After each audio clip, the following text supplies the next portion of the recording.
Girl is no one. Oh wait, a girl is Arya Stark. Either way, I'm not sure. Let's discuss where Arya Stark's path is headed going into Game of Thrones Season 8. Now I want to start off by saying that Arya Stark in Season 7 kind of disappointed me. She was being a bit cruel to her sister the entire time. She was working with Sansa in order to trap Petyr Baelish and have him executed.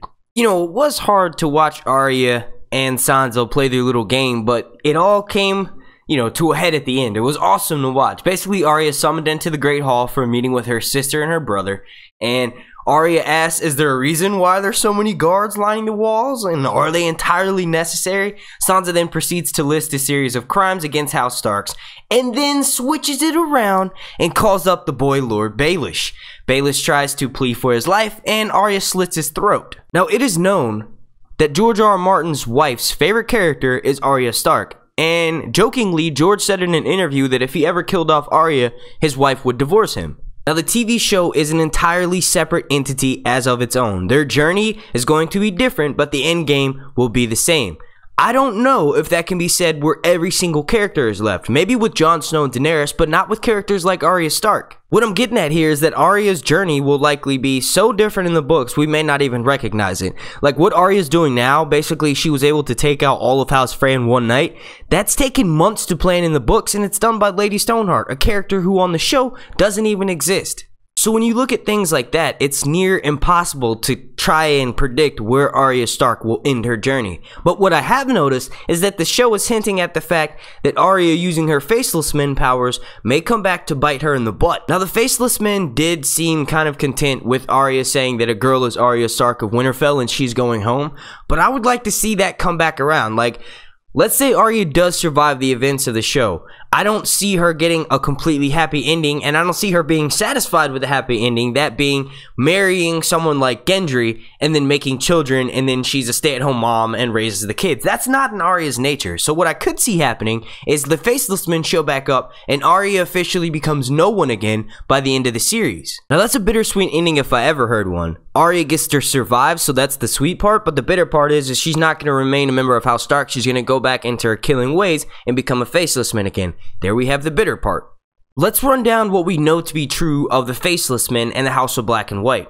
Followers of him, of many faces, consider death to be a natural part or order of things and a merciful end to suffering. For a price, the guild will agree to kill anyone in the known world, considering this contract to be a sacrament of their god. Their price is always high or dear, but within the means of the person if they are willing to make the sacrifice. The cost of these services also depends on prominence and security of the target. So basically, how hard is it going to be to take this person out? And that will determine on how much gold we charge her as. An elite group of followers within the house, the Faceless Men are trained to perform these tasks.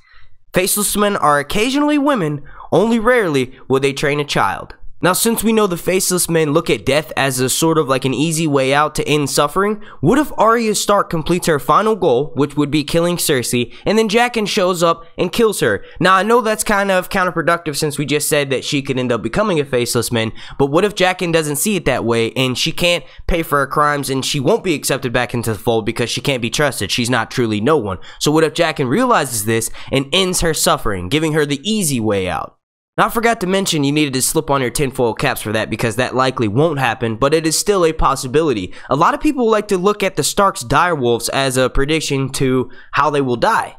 Well, the only two direwolves left alive right now are Ghost and Arya's direwolf, Nymeria. Now, it could be argued that technically Nymeria is not really Arya's direwolf anymore because she is the leader of a giant pack of wolves.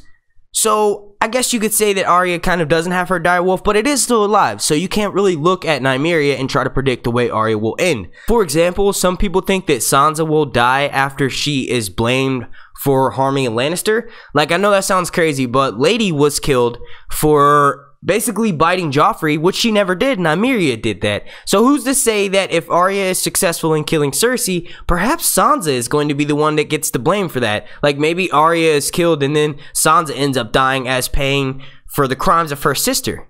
Let me know you all's thoughts down below on how you think Arya Stark will die going into Season 8, or if you think she will die at all and maybe she'll be one of the last Starks left alive. Let me know down below in the comment section. Alright, I want to thank you all so much for watching, and I also want to take time to thank my patrons. Without you all, this video would not be possible, and if anyone watching right now would like to become a patron and show your support to Sir Hunt's Reviews, all you have to do is click the link right up here, or check the link down below in the description. If you would like to be entered into my contest to win this lovely mystery Funko Pop figure for once we reach 30,000 subscribers here on YouTube, all you have to do to enter that contest is like this video, leave a comment down below, subscribe, and then hop on Twitter and follow me. The like goal for this video will be 150, so please go ahead and slap a like on this, go ahead and subscribe, and then make sure you have your notifications turned on so that way you get alerted every single time I drop Game of Thrones content throughout this off season. My name's Mark, and I want to thank you all so much again for watching this video. This has been Sir Hunt's Reviews.